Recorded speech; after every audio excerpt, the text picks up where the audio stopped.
एक मैं वाकया बताता हूँ हदीस पाक में। हज़रत सलमा बिन अकवा रदी अल्लाह ताला अन्हु हुजूर के एक ऐसे सहाबी हैं, आला हजरत ने उनका पूरा तफसील से वाकया लिखा है। सलमा बिन अकवा एक सहाबी ऐसे हैं जिनको राजिलु रसूलिल्लाह कहा जाता था, यानी ये हमेशा हुजूर की फौज में पैदल चलने वाले सहाबी, कभी सवारी नहीं करते थे, पैदल। इत्तेफाक ऐसा हुआ, कार्रा का रहने वाला एक अब्दुर्रहमान नाम का शख्स, वो मदीने पर हमला आवर हुआ, 400 लोगों को लेकर आया। 400 लोगों को रात के वक्त में मदीने के बागीचों पर हमला किया और खजूरें जमा किया। 400 लोगों की तादाद बड़ी होती है। मदीने में लोग सो रहे हैं उस वक्त। इत्तेफाक ऐसा कि ये कार्रा के रहने वाले इन मुनाफिकों और काफिरों की फौज लूट मार करके लौट रही थी, तो सलमा बिन अकवा ने देख लिया। होना क्या चाहिए, गांव का एक आदमी जाग रहा है तो लोगों को जगाए कि इतनी बड़ी फौज मदीने के बागीचों से खजूरें लेकर जा रही है, लोगों को जगाए। सलमा बिन अकवा ने किसी को जगाया नहीं, तन्हाई 400 के पीछे दौड़ पड़े, सबके पीछे दौड़ पड़े। और हैरत की बात है कि 400 दौड़ भी रहे हैं, एक नबी पाक के गुलाम से डर करके दौड़ भी रहे। दौड़ते दौड़ते इतनी दूर चले गए कि मदीने से भी निकल गए। वो खजूरें उठाए भाग रहे और सलमा बिन अकवा उनके पीछे पड़े हुए। एक सहाबी की हैबत कितनी थी कि 400 दौड़े जा रहे हैं। सुनने में आपको हैरत होती है कि नहीं? 400 दौड़े दौड़े चले तो गए, एक मकाम ऐसा आया कि सब इधर उधर हो गए, 10 इधर, 15 इधर, 20 इधर, लेकिन सलमा बिन अकवा किसी का पीछा नहीं छोड़ रहे। जो थक करके गिरता था उसकी गर्दन पे पांव रखते थे, और इसी तरह पता नहीं कितने गिरा दिए और दौड़ाते रहे। अब्दुर्रहमान कारी ये पहाड़ पे चढ़ने लगा और पीछे मुड़ करके कहा कि ऐ शख्स, तुझे क्या चाहिए, क्यों इतना दौड़ा रहा है? कहा, जब तक तुम्हारे पास मदीने की एक खजूर भी बाकी रहेगी नहीं छोड़ूंगा, एक खजूर भी बाकी रहेगी नहीं छोड़ूंगा। क्या हिम्मत है, क्या हैबत है। और वो सामने वाले बात भी कर रहे हैं। एक बात याद रखना, ये सारा पावर काजू बादाम का नहीं है, निस्बत मुस्तफा का है। हुजूर पाक का गुलाम है, हावी है। 400 के 400 खड़े इधर उधर बिखर गए। अब्दुर्रहमान कार्रा का रहने वाला जो शख्स था, उसने लोगों से कहा कि जिसके जिसके कंधे पर जितनी खजूरें वो फेंक दो, ये ऐसा खूनखार लग रहा है कि हम में से किसी एक को भी छोड़ेगा नहीं। छोड़ दो खजूरें, जान बचाओ और निकलो। लोगों ने खजूरें फेंकी, सब कुछ फेंका, और बगैर किसी एक भी खजूर के वो लोग वापस लौट गए, सब चले गए। ये सलमा बिन अकवा सारी खजूरें जमा कर रहे हैं, और उठाने जितनी उतनी, इतना ज्यादा वजन है कि एक आदमी उठा ना सके। खींचते हुए मदीने की तरफ लेकर के आ रहे हैं।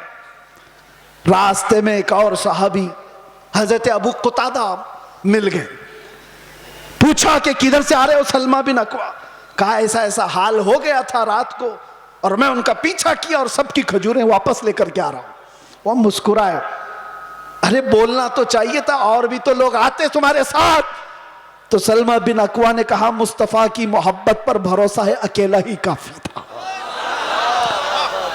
मुझे वक्त नहीं मिला किसी को उठाने का, मैं खुद ही दौड़ पड़ा। लेकिन सलमा बिन अकवा ने पूछा, अबू कुतादा तुम कैसे आ गए? कहा, मुझे मेरे घोड़े ने हिनहिना करके बताया, ये बहुत हिनहिना रहा था और इस रास्ते की तरफ मुंह दिखा रहा था, तो मैं अपना घोड़ा लिया और दौड़ पड़ा, देखा तो तुम रास्ते पर आ गए।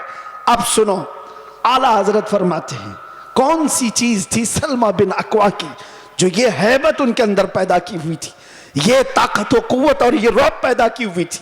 सुनो, सिर्फ आई लव मोहम्मद नहीं, मोहम्मद सल्लल्लाहु ताला अलैहि वसल्लम का नाम कभी भी सैयदुना के बगैर नहीं कहा जाएगा। वो हमारे आका हैं, आम इंसान नहीं। हमेशा से याद रखो, आई लव सैयदुना मोहम्मद सल्लल्लाहु ताला अलैहि वसल्लम। मैं जो बात कर रहा था सलमा बिन अकवा की, आला हजरत लिखते हैं वजह क्या थी, ये हैबत, ये ताकत, ये रौब, एक तन्हा इंसान 400 पर भारी कैसे हुआ। सलमा बिन अकवा कहते हैं बात ये थी कि एक बार नबी पाक सल्लल्लाहु ताला अलैहि वसल्लम ने सबको बैत करने के लिए बुलाया। लोगों को हुजूर बैत कर रहे थे। हुजूर सल्लल्लाहु ताला अलैहि वसल्लम से हजरत सलमा बिन अकवा ऑलरेडी पहले से बैत किए हुए थे। हुजूर ने सबको बैत करके फिर कहा सलमा बिन अकवा आ जाओ तुम भी बैत कर लो। मैंने अर्ज किया या रसूल अल्लाह मैं ऑलरेडी कर चुका हूं, पहले से किया हूं। हुजूर ने फरमाया फिर से अपना हाथ दो। मैंने दोबारा हाथ दिया, हुजूर पाक सल्लल्लाहु अलैहि वसल्लम पर बैत किया, हाथ पर बैत किया। फिर थोड़ी देर के बाद मेरे आका ने फरमाया सलमा बिन अकवा बैत कर लो। हजरत सलमा बिन अकवा कहते हैं या रसूल अल्लाह 2 बार मैंने बैत कर लिया। हुजूर ने फरमाया बार बार अपना हाथ मेरे हाथ में दे तो सकते हो। सलमा बिन अकवा कहते हैं मैंने तीसरी बार अपना यह हाथ दिया हुजूर पाक के दरबार में, उनके दस्ते पाक में। नबी पाक सल्लल्लाहु ताला अलैहि वसल्लम ने दुआ फरमाई।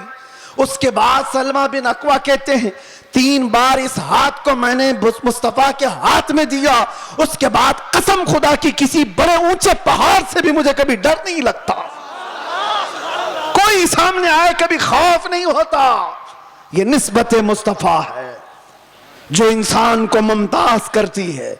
आज मेरे अजीजों तुम्हारा नाम बारगाह मुस्तफा से जुड़ा हुआ है, इसलिए शर्म करो और हया पैदा करो। कभी तुम शराब के अड्डों पर नजर ना आओ, कभी तुम्हारे हाथों में ताश के पत्ते नजर ना आए, कभी तुम्हारी आंखों में बेहयाई ना नाचे, किसी अजनबी औरत पर तुम्हारी बेहया आंखें ना जाएं, इसलिए कि तुम्हारा नाम मेरे मुस्तफा के नाम से जुड़ा हुआ है। इन निस्बतों का जब तक एहतराम करते रहोगे पावर और ताकत वैसी बाकी रहेगी। एनर्जी को दुनियावी खुराफात में जाया ना करो।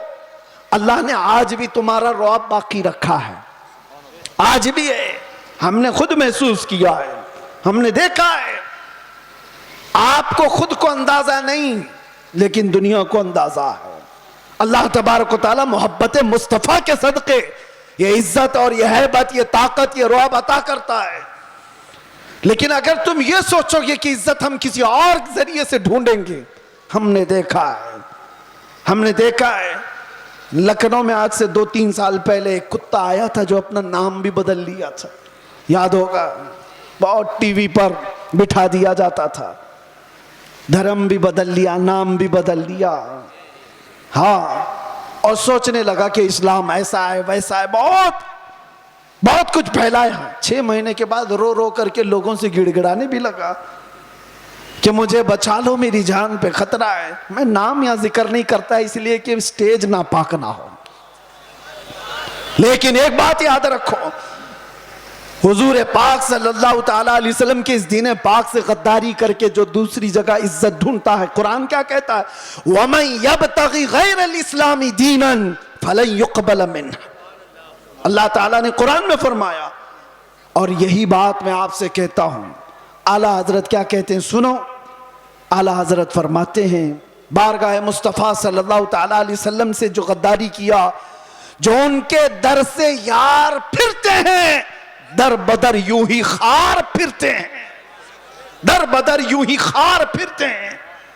इज्जत ढूंढो आमिना के लाल के पास, इज्जत ढूंढो गुंबद खजरा के मकीन के पास। हमने दुनिया में देखा है जो नबी पाक की गुलामी को अपनाए हैं, 70 साल के भी होते हैं तो उनकी खूबसूरती में फर्क नहीं आता। 80 साल के भी हो जाएं तो उनको बूढ़ा कोई नहीं कहता। आज भी मौजूद है हमारे मशाइख, लेकिन इज्जतों में कोई कमी नहीं। और जिन्होंने पूरी हिंदुस्तान में फितना और फसाद मचा करके सियासत किया था, 90 साल के ऊपर भी हो गए, अभी मरने को तैयार नहीं। ऐसे बहुत सारे लीडर बैठे हुए हैं जिनको कोई पूछता भी नहीं, अखबार के किसी कोने में उनका नाम भी नहीं। बहुत सारे ऐसे 40-40 साल लोगों की नौकरियां करते रहे। मैं जॉब की बात नहीं कर रहा हूं, सियासत में इसकी उसकी चाटते रह गए तलवे और कुछ नहीं हासिल कर पाए। लेकिन मेरे मुस्तफा की गुलामी जिसने अपने गले में डाल दिया था, फिर देखो आप, हुजूर ताजुश शरिया के आखिरी अदवार को हमने देखा है, ज़ाहिरी जिंदगी के आखिरी दौर को भी देखा है। मेरे अजीजों, 75 साल की उम्र हो गई थी। 1 लाख नौजवानों को, खूबसूरतों को एक तरफ बिठाओ और एक तरफ बरेली के शहजादे को बिठाओ, और देखो दुनिया किसकी तरफ देखती है। क्यों? ये चेहरे पर गाजा और ये चेहरे पर कशिश, ये पाउडर और लाली की नहीं, ये मुस्तफा करीम की गुलामी की है। मुस्तफा करीम सल्लल्लाहु तआला अलैहि वसल्लम के मोहब्बत का जो जमाल है वो कभी कम नहीं होता। बचपन में हम सुनते आते थे, मोहम्मद के गुलामों में बुढ़ापा आ नहीं सकता। इसीलिए इज्जत इधर उधर क्यों ढूंढते हो, क्यों जाते हो? उन नौजवानों पर मुझे बड़ा तरस आता है जो कहते हैं दुनिया पता नहीं क्या कहेगी। 5 ग्राम की टोपी उनको भारी लगती है, 5 किलो की फटी जीन्स पहन करके फैशन समझता है। दाढ़ी उसको बहुत भारी लगने लगती है, चुभती है, गड़ती है, रोज उसको निकाल करके गटर नाली में फेंक देता है। और दाढ़ी भी बेचारी इतनी जिद्दी है, रोज आकर के उसको बताती है तू मर्द है। वो निकाल निकाल करके कहता है नहीं हूं मैं, वो भाग रहा है। कैसी हैरत की बात है, तुम जिद पे अड़े हो कि नहीं हूं मैं, और वो भी जिद पे अड़ी है, रोज आके बताती है कि तुम मर्द है। बेचारा आखिरी दम तक मानने को तैयार नहीं। और हैरत की बात है, जब इनसे पूछा जाए दुनिया का सबसे हसीन चेहरा कौन सा था, तो सब एक जुबान होकर कहते हैं आमिना के लाल का चेहरा सबसे हसीन था। फिर मैं पूछता हूं, उस आमिना के लाल के चेहरे पर जब दाढ़ी थी तो तुझे ऐब क्यों लगती है, तुझे बुरी क्यों लगती है? दुनिया का सबसे ज्यादा हसीन चेहरा मेरे मुस्तफा का था, और वो दाढ़ी वाला था। और एक बात उन औरतों से भी कहता हूं जो औरतें खुले बाल में समझती हैं कि ये फैशन है, आधे नंगेपन को समझती हैं फैशन है। यानी दुनिया ने इनको ये बताया है कि नंगे रहने को फैशन कहते हैं, आधे कपड़े पहनने को फैशन कहते हैं। अगर आधे कपड़े पहनना फैशन है तो तुमसे ज्यादा फैशनेबल तो भैंस है जो पूरी नंगी रहती है, वो कभी कोई कपड़ा नहीं पहनती। वो जानवर तो तुमसे ज्यादा फैशनेबल है, पूरे ओपन है। जानवरों की तरह दुनिया तुम्हें बनाना चाहती है और तुम समझ रहे हो फैशन है।